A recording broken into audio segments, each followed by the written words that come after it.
Imaginen que los invitan a una boda y esta boda es un poquito diferente. Se ve el altar, se ve los novios, los arreglos, las flores, las decoraciones, todo está como debe de estar. Pero durante la ceremonia algo pasa que es algo no es tan ortodoxo. Ya saben que las bodas tienen su cultura propia. Se llega el verano, la gente se quiere casar. La cultura de las bodas, pues es obviamente que las flores, que la ropa, que el vestido, que el color, que la avenida donde se va a llevar a cabo. Pero en esa ceremonia donde se está llevando a cabo esta boda, los elementos tradicionales no están ahí. Por ejemplo, no hay votos, no hay intercambio de anillos, no hay una declaración pública, todo se hace escondido. Se firma y se esconde y se hace rápido. Al final del día, ¿están casados? ¿Sí o no? Bueno, la respuesta puede ser un poquito más colorida de lo que podemos imaginarnos. Tal vez estén casados, pero falta algo esencial, ¿sí o no? La firma pública, los votos, el intercambio de anillos. Es tan importante lo privado como lo público, porque es una celebración pública y los invitados funcionan como testigos, funcionan como personas que son parte de la boda. Algo así pasa cuando en una iglesia se descuidan lo que le llamamos las ordenanzas. Las ordenanzas, algunas otras tradiciones, como por ejemplo en la tradición evangélica tenemos a nuestros hermanos los presbiterianos, le llaman a las ordenanzas sacramentos. Cuando se descuidan las ordenanzas o los sacramentos, esto pasa. El evangelio se puede predicar fielmente, los miembros pueden ser fieles, pueden dar su diezmo, dar su tiempo, dar su servicio, pero algo fundamental está ausente. Cuando en una iglesia no se celebra la cena del Señor, no se celebra el bautismo. Porque Cristo no solamente nos dio un mensaje que debemos proclamar, sino también una ordenanza práctica. En una iglesia saludable, el mensaje no solo se predica, sino que se vive, pero también se demuestra con los elementos físicos, que se hace visible públicamente. Hoy vamos a examinar las dos ordenanzas que el Señor nos dejó, o dos ordenanzas o sacramentos. Ahora, no quiero que se tropiecen con la palabra sacramento, porque hay, pues, por la iglesia de Roma y cómo lo usa, sino que en tradiciones evangélicas también se usa la palabra sacramento. ¿Por qué? Porque tiene como trasfondo la palabra sacro. Y lo sacro obviamente significa sagrado, porque esto no es algo común. Esto es algo sagrado que el Señor nos dejó. Vamos a ir explicando. Primero que nada, abra sus Biblias en el Evangelio según San Mateo, por favor.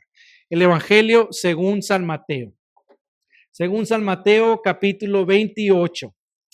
Evangelio según San Mateo, capítulo 28. Vamos a empezar con la primera ordenanza que el Señor nos dejó, y es la ordenanza del bautismo. 28. Mateo 28, vamos a agarrarlo del versículo 18. 18. Pueden seguirme con sus vistas, por favor.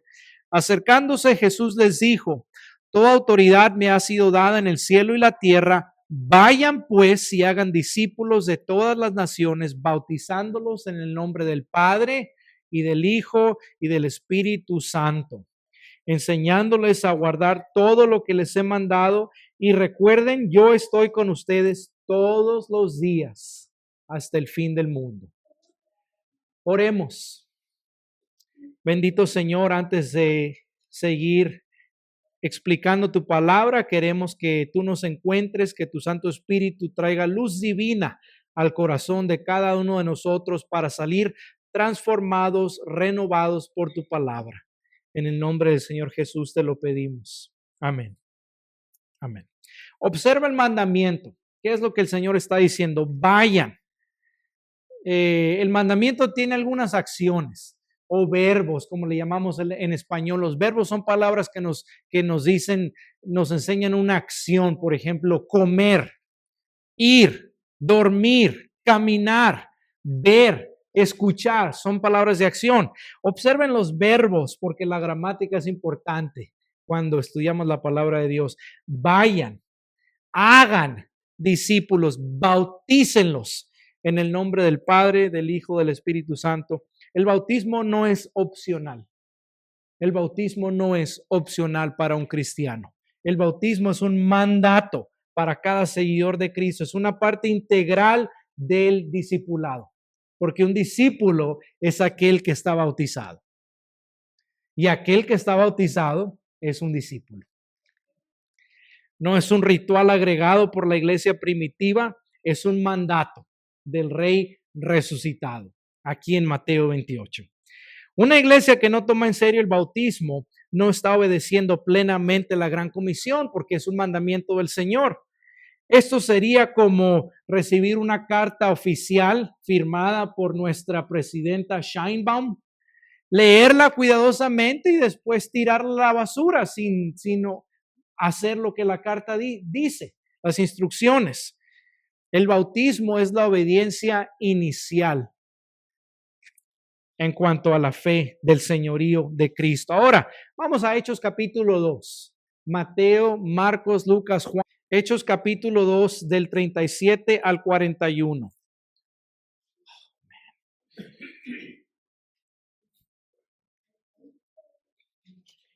Este fue el primer mensaje que el apóstol Pedro predicó después en el día de Pentecostés, 50 días después de la resurrección de Jesús. Al oír esto, conmovidos profundamente, dijeron a Pedro y a los demás apóstoles: hermanos, ¿qué haremos? Entonces Pedro les dijo: arrepiéntanse y sean bautizados cada uno de ustedes en el nombre de Jesucristo para el perdón de sus pecados y recibirán el don del Espíritu Santo. Porque la promesa es para ustedes y para sus hijos y para todos los que están lejos, para tantos como el Señor nuestro Dios llame. Esto es la doctrina de la soberanía de Dios. Para tantos como los que el Señor nuestro Dios llame. Y Pedro, con muchas otras palabras, testificaba solemnemente y les exhortaba diciendo: sean salvos de esta perversa generación. Entonces los que habían recibido su palabra fueron bautizados y se añadieron aquel día con un solo sermón 3,000 almas. 3,000 almas. ¿Por qué Lucas usa la palabra almas? Porque las almas no mueren y porque el Señor vino a salvar almas. Después del sermón de Pedro, el pueblo pregunta: cuando la palabra se predica, cuando la palabra se abre y se predica, corta el corazón. ¿Por qué corta el corazón? No porque el pastor te traiga coraje, sino porque la palabra de Dios es una espada, es viva y corta ¿qué? El pecado. Corta el pecado. Y al oírla, la gente aquí en Jerusalén, en la fiesta de Pentecostés, le dijeron a Pedro: ¿qué haremos? El mensaje que acabas de predicar es fuerte, nos hirió. ¿Qué haremos? Pedro les dijo: sin perder un segundo, arrepiéntanse y bautícense cada uno de ustedes en el nombre del Señor Jesús. Y los que recibieron la palabra predicada, los que escucharon el llamado de Dios a través del Espíritu Santo, fueron bautizados. En el Nuevo Testamento no hay un creyente que no sea bautizado. En el Nuevo Testamento no hay creyentes que no sean bautizados o que permanecen indefinidamente en las sombras. El bautismo en el Nuevo Testamento es inmediato. Cree, bautízate. Cree, bautízate. Es público y es costoso también. Ahora, hoy en día en nuestras iglesias evangélicas, regularmente tardamos en bautizar. ¿Por qué? Esto no es algo nuevo. Los padres de la iglesia por allá por el año 200 después de Cristo les daban catecismo a los candidatos de bautismo. Les daban catecismo y en el catecismo les enseñaban las verdades bíblicas, evangélicos, básicos y profundos. ¿Por qué tanto tiempo? Por 3 años. Al completar el catecismo bíblico evangélico de 3 años, algunos hasta 8 años, entonces podrían ser bautizados.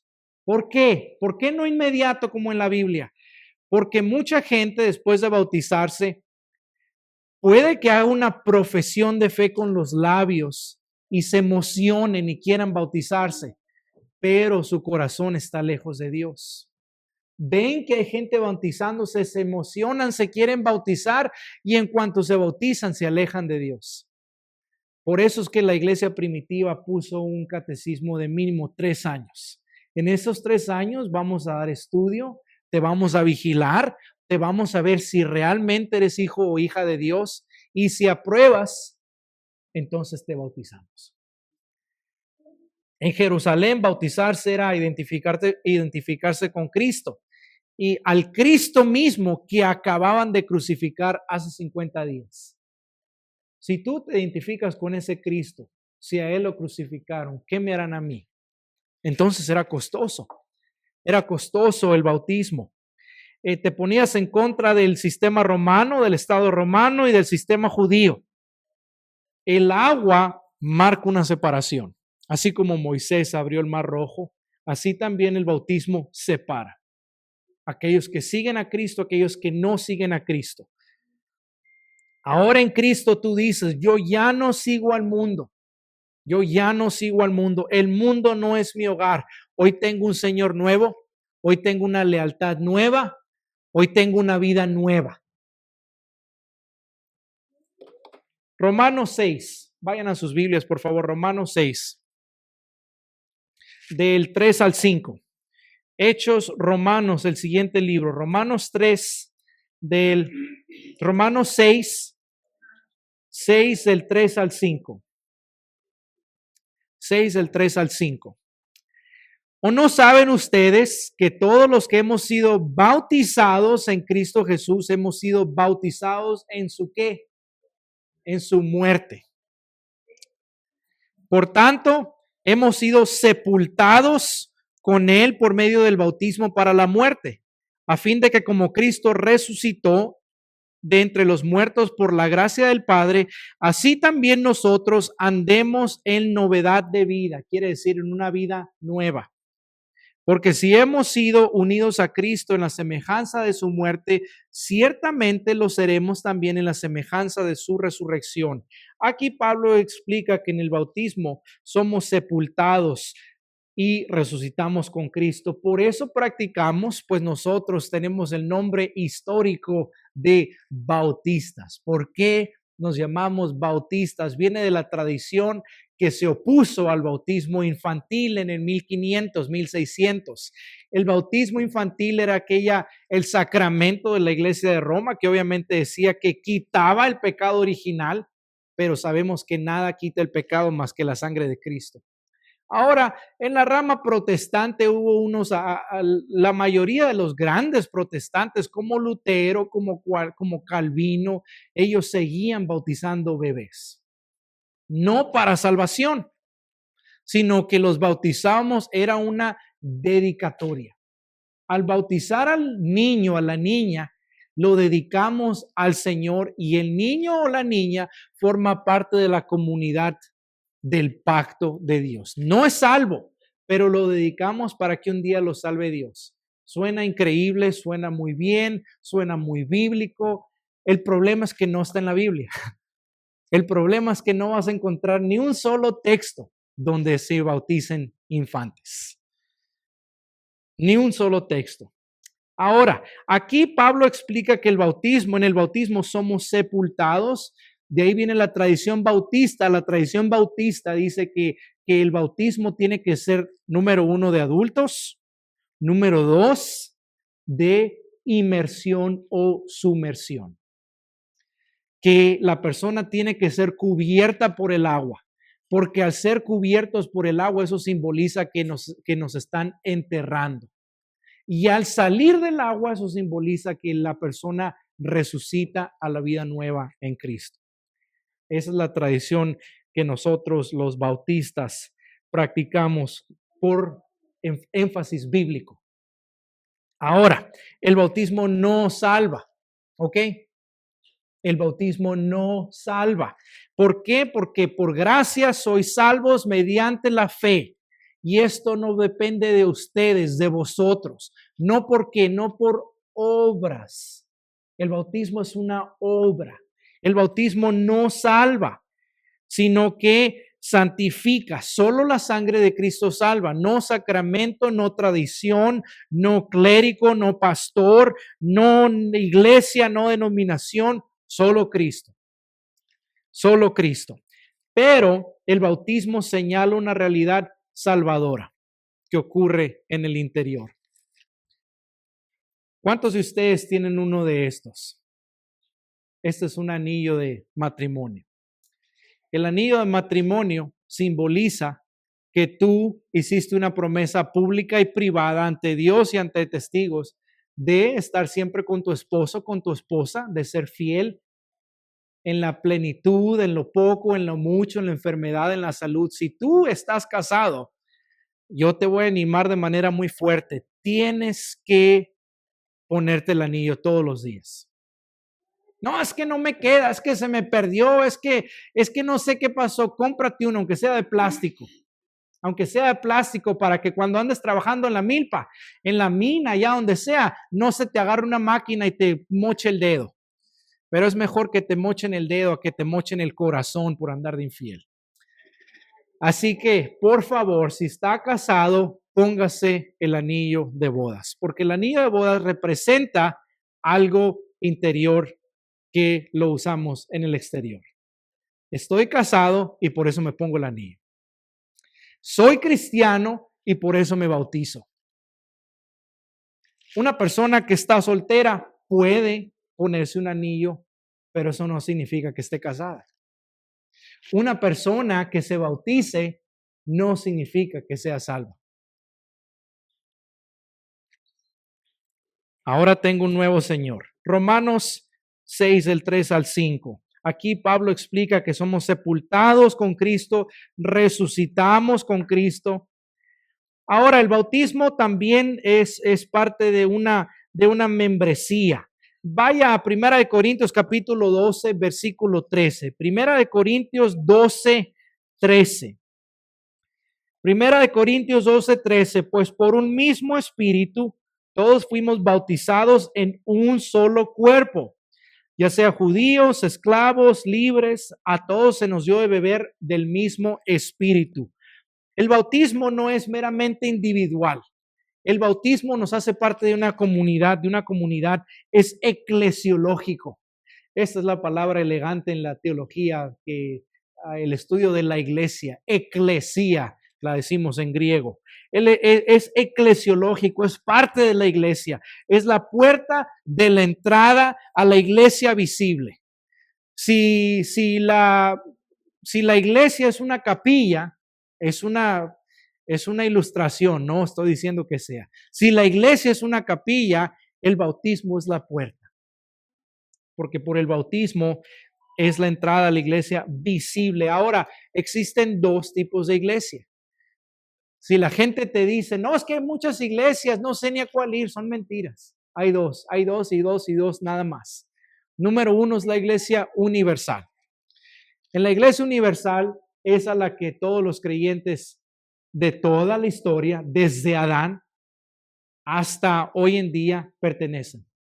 Todos aquellos que han sido justificados por la fe en Cristo. Esa es la iglesia universal.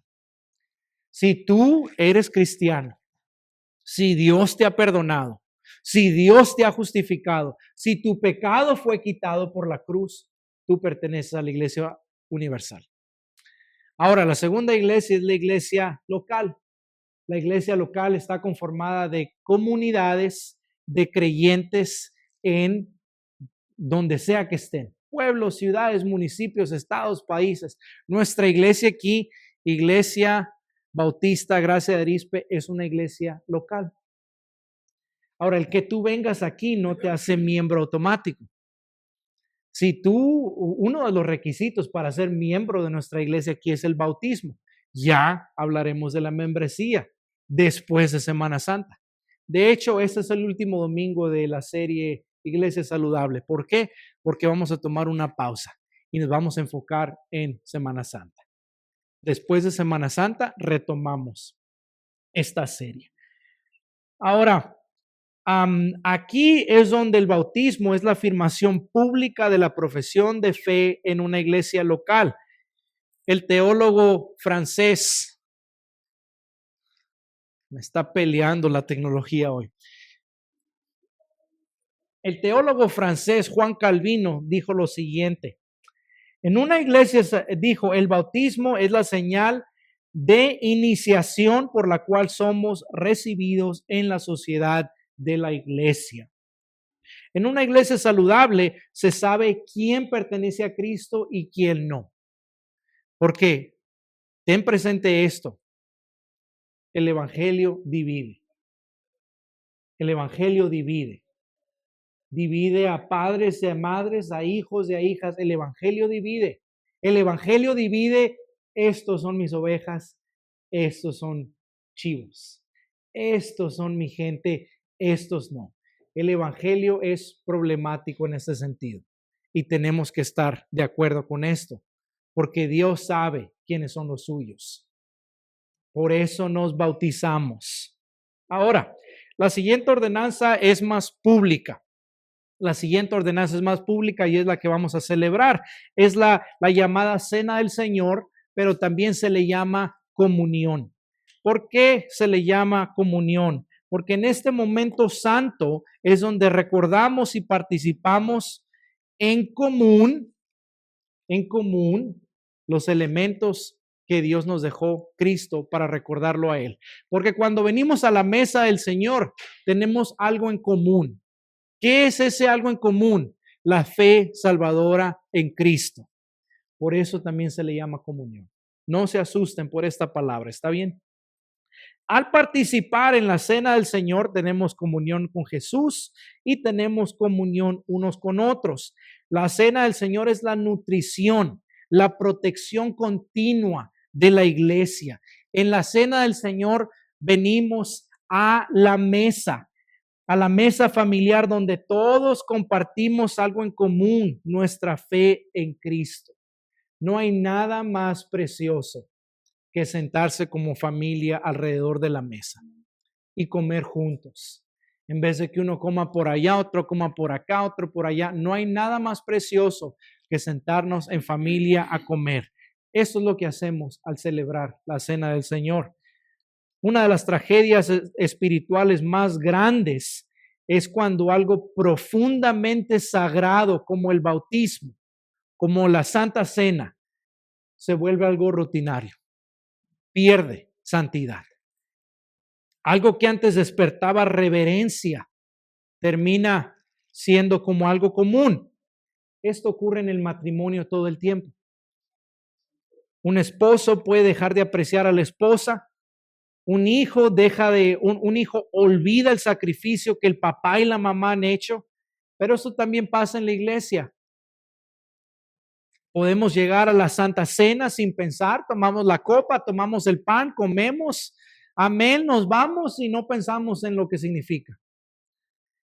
Seguimos adelante, pero el apóstol Pablo nos recuerda que la Santa Cena no es un ritual vacío, es una proclamación, es una dramatización del evangelio.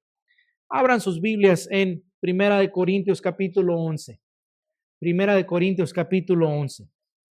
En este texto, Pablo nos enseña 4 verdades fundamentales acerca de la cena del Señor. Primera de Corintios capítulo 11. Vamos a empezar en el verso 23.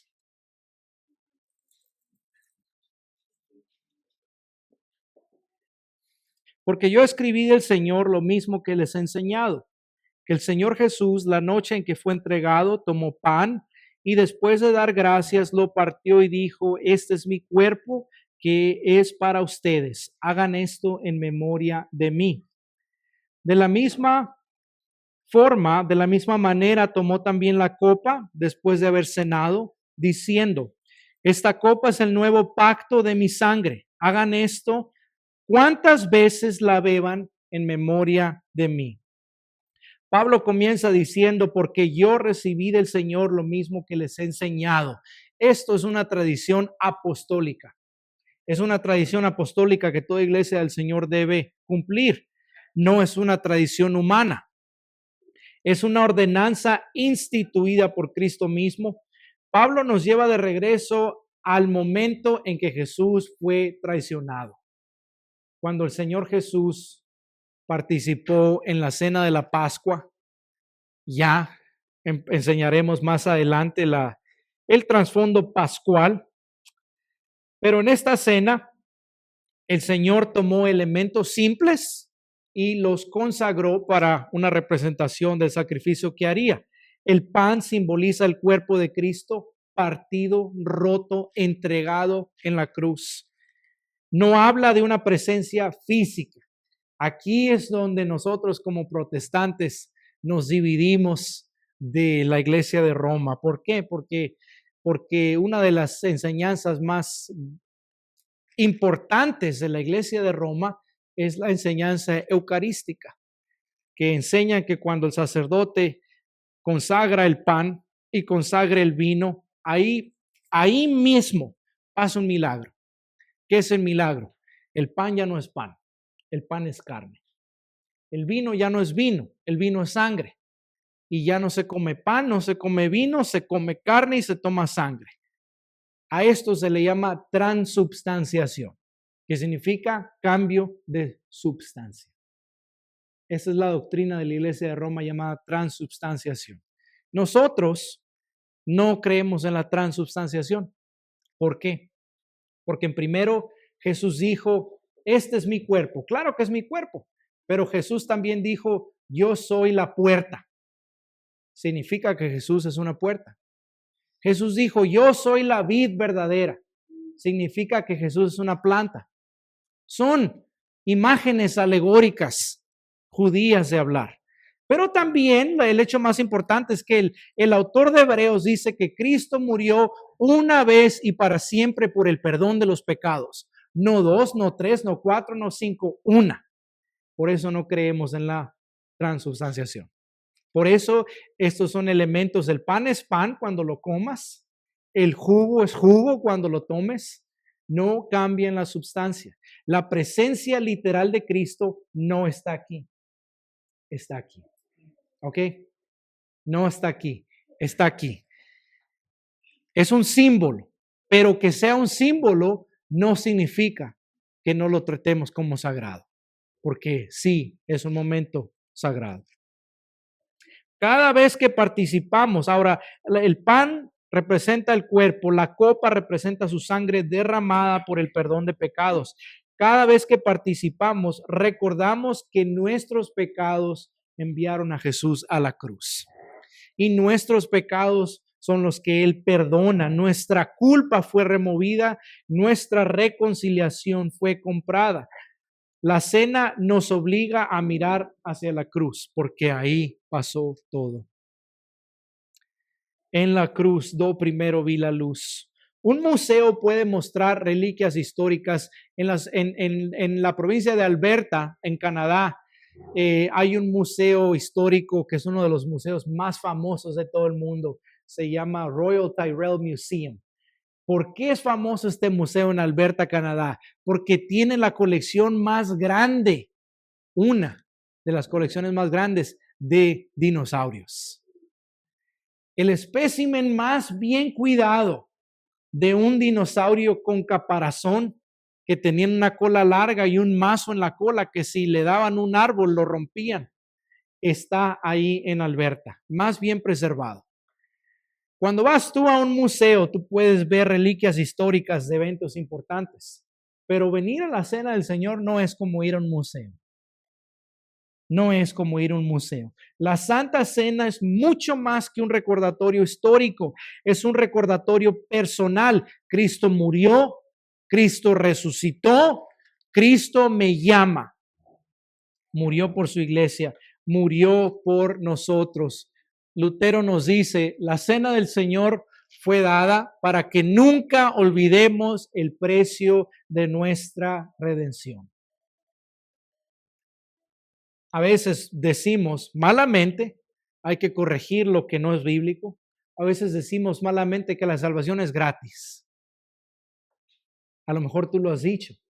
No, es que la salvación es gratis, acepta a Cristo. Para mí es como darle una cachetada a Dios, decir que la salvación es gratis. Porque la salvación no es gratis. La salvación le costó a Dios su propio Hijo. No digas que la salvación es gratis, porque es muy costosa. Ahora, la cena del Señor es una proclamación del Evangelio. Ve el versículo 26 ahí en 1 Corintios 11. Versículo 26. Porque todas las veces que coman este pan y beban esta copa, proclaman la muerte del Señor hasta que Él venga. Pablo dice algo extraordinario. Cada vez que se celebra la cena del Señor, anunciamos su muerte y su regreso. Cada vez, cada domingo. La Santa Cena es una proclamación. Cada vez que la iglesia participa, el Evangelio se predica a través de los medios sencillos del pan y el vino. Sin palabras, pero con símbolos. El pan proclama que Cristo entregó su cuerpo, la copa proclama que Cristo derramó su sangre. Un pedazo de pan, una simple copa, un cuerpo quebrantado, una sangre derramada. El puritano Thomas Watson dijo, en la Santa Cena, Cristo pone ante nuestros ojos el sacrificio de la cruz. Pero Pablo añade algo más. Él dice también aquí que participamos en la Santa Cena hasta que Cristo venga. Hasta que Cristo venga. Entonces, cuando compartimos de la Santa Cena, vamos a mirar en tres direcciones. Número uno, miramos al pasado. Específicamente, ¿qué en el pasado? La cruz. Número dos, miramos al presente. ¿Qué es el presente? Mis hermanos. Volteamos a los lados. Estos son mis hermanos a quien Cristo redimió con su sangre. Y el Evangelio. Número tres, al futuro. Así como Cristo murió, Cristo vendrá. Cristo viene, pronto viene. Sí viene, mi buen Salvador. Cristo viene. El pasado, la cruz, el presente, mis hermanos redimidos por el Evangelio, el futuro, el regreso de Cristo. Ahora, el siguiente punto. La Santa Cena requiere de un examen espiritual. Continuamos en los versículos 27 al 32. De manera que el que coma el pan o beba la copa del Señor indignamente será culpable del cuerpo y la sangre del Señor. Por lo tanto, examínense cada uno a sí mismo y entonces coma el pan y beba la copa. Porque el que come y bebe sin discernir correctamente el cuerpo del Señor, come y bebe juicio para sí. Por esta razón hay muchos débiles y enfermos entre ustedes y muchos duermen. Pero si nos juzgamos a nosotros mismos, no seríamos juzgados. Pero cuando somos juzgados, el Señor nos disciplina para que no seamos condenados con el mundo. ¿Qué significa esto? Aquí Pablo da una advertencia, es una advertencia solemne de no participar en la cena del Señor de forma indigna. ¿Qué significa esto? Esto no significa que para participar en la cena tienes que ser perfecto. No, esto no. Si este fuera el caso, estuviéramos como en un servicio de los testigos de Jehová, porque en un servicio de los testigos de Jehová todos la ven, nadie la prueba, porque solamente los 144,000 redimidos pueden probarla. Eso es una herejía, claro. Al contrario, participar indignamente significa participar con pecado no confesado. Si tú estás guardando un pecado secreto, que no lo has confesado, que no te ha sido perdonado, Eso es participar de forma indigna. Eso es manchar la pureza de la Santa Cena del Señor. Por eso Pablo dice, examínense cada uno a sí mismo. La mesa es un momento de reflexión espiritual. Ponte a pensar en esto. Antes de una cirugía, el médico tiene que hacer una clase muy detallada de examinación. ¿Estás enfermo? ¿Cómo está la presión? ¿Cómo está el azúcar? ¿Cómo está tu salud? Si algo te falla, no te va a operar. ¿Por qué? Porque si algo te falla, la operación va a ser mala y hasta puedes morir en la operación. Ahora, el doctor no lo hace por ser malo. El doctor lo hace porque quiere cuidar al paciente y quiere que el paciente tenga una operación exitosa. Así Dios llama a su pueblo a examinarse porque esta mesa es una mesa santa. Pablo incluso nos dice que algunos en Corintio estaban enfermos y otros se durmieron. ¿Qué significa? Se murieron. Lo que tiene por relación, escucha bien aquí, lo que tiene por relación que se enfermaron o se murieron, ¿por qué trataron la cena del Señor de manera indebida?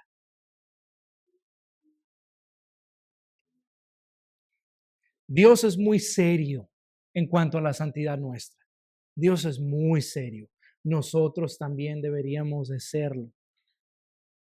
El problema de Corinto era que eran irreverentes, egoístas, no se arrepentían. El punto es participar con un corazón arrepentido, reverente, que no haya pecado entre Dios y tú, que no haya pecado. Confiesa, arrepiéntete, haz las paces con Dios. Así como no se puede tratar una bandera nacional con falta de respeto, así tampoco no se puede tratar la cena del Señor con falta de respeto. ¿Por qué? Porque lo que representa es sagrado. La bandera es algo sagrado para el país. La comunión representa el sacrificio de Jesús y eso es sagrado. No se puede tratar con falta de respeto. Representan el sacrificio del Hijo de Dios. La cena del Señor está conectada con la disciplina, ya que los miembros se sujetan al liderazgo y si hay un pecado en mi vida y los ancianos, el pastor, los líderes ven el pecado, ellos tienen el derecho y la responsabilidad de venir y hablar conmigo y decirme, ¿sabes qué? Veo esto en tu vida, veo esto otro en tu vida. ¿Qué está pasando? Así, la cena del Señor define quién está en comunión activa con la iglesia. Ahora, número 4, este es el último punto aquí. Número 4, la cena del Señor produce una unidad en la iglesia. Ve los últimos versos del 33 al 34. Así que, hermanos míos, cuando se reúnan para comer, espérense unos a otros. Si alguien tiene hambre, coma en su casa para que no se reúnan para juicio. Los demás asuntos los arreglaré cuando vaya. Espérense. Pablo termina diciendo, espérense unos a otros. ¿Qué pasaba? En Corinto, cuando se celebraba la cena del Señor, era un banquete. No era un pedacito de pan y una copita de vino, era un banquete.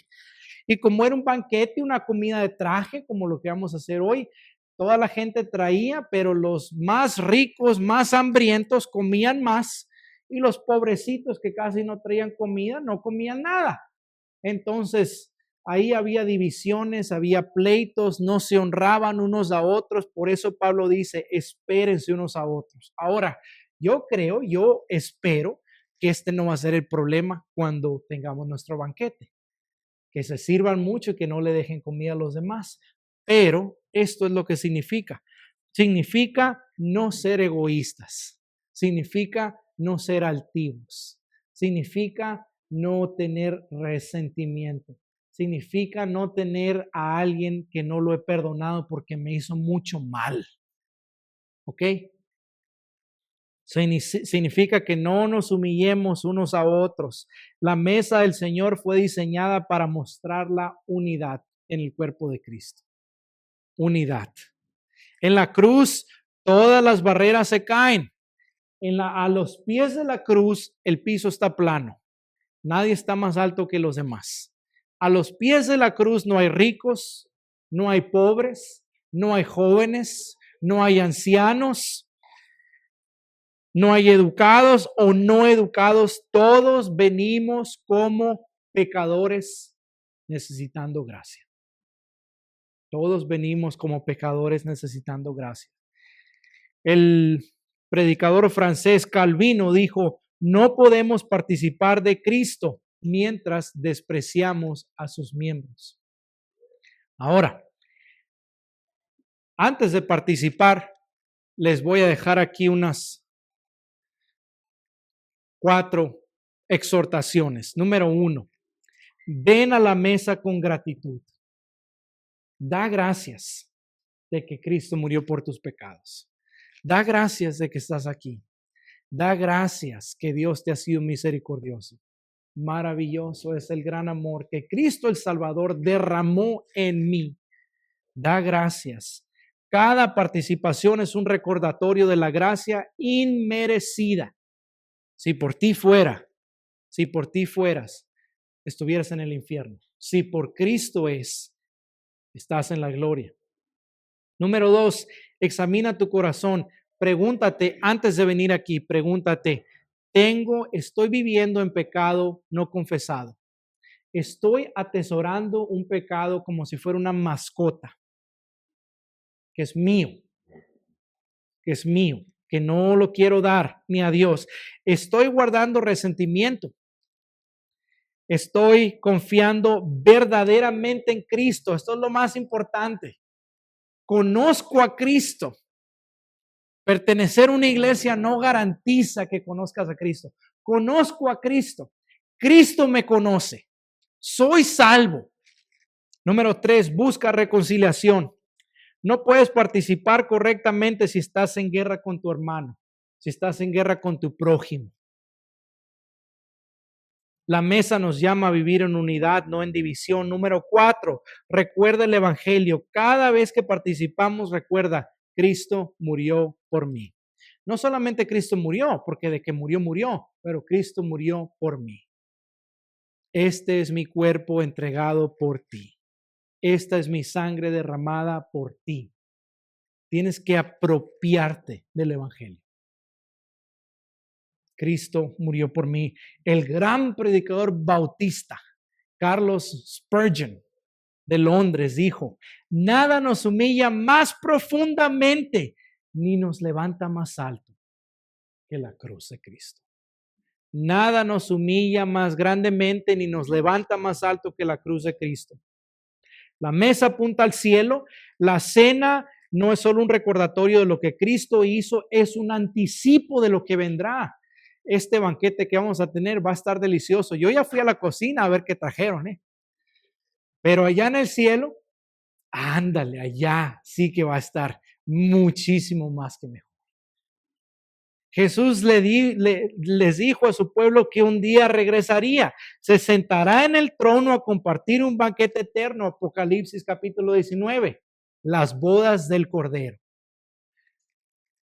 Un día la iglesia se reunirá alrededor de una mesa mucho más grande. Allá no habrá pecado, allá no habrá dolor, allá solo habrá justicia, gracia y salvación. Solo la presencia del Cordero que fue inmolado hace que el pecado se vaya. Hasta ese día vamos a seguir tomando pan, vamos a seguir tomando la copa, recordando lo que Cristo hizo y mirando hacia el futuro. No debemos descuidar ni el bautismo ni la membresía. Son elementos clave, sacramentos, ordenanzas que Dios dio a su iglesia. Cristo nos dejó agua, pan y una copa, elementos sencillos con realidades eternas. Carlos Spurgeon otra vez dijo, las ordenanzas son señales externas de una gracia interna. No las menosprecien, no las menosprecien. Fin de cita. Cuando el bautismo y la cena del Señor se practican correctamente, el evangelio se oye, pero también se ve. Aquí murió Cristo, aquí hay gracia. Pecador, ven al dulce Jesús. La cena del Señor es un recordatorio del pasado, la cruz, una proclamación del presente, el evangelio con mis hermanos, una anticipación del futuro porque Cristo viene por su iglesia. Cada vez que participamos decimos Cristo murió, Cristo resucitó, Cristo vendrá otra vez. Amén. Oremos. Padre Santísimo, en tus manos encomendamos nuestro pensar, nuestro decir. Líbranos, como dice el salmista, de aquellos pecados que nos sean ocultos. Perdónanos, Señor, las transgresiones ante tu santidad y justicia, y te pedimos que nos encuentres con gracia, oh Divino y Santo Padre, aquí en la mesa de tu Hijo Jesús, y que seamos personas llenas de la gracia del Señor Jesús. Te lo pedimos en el nombre del Señor Jesucristo. Amén.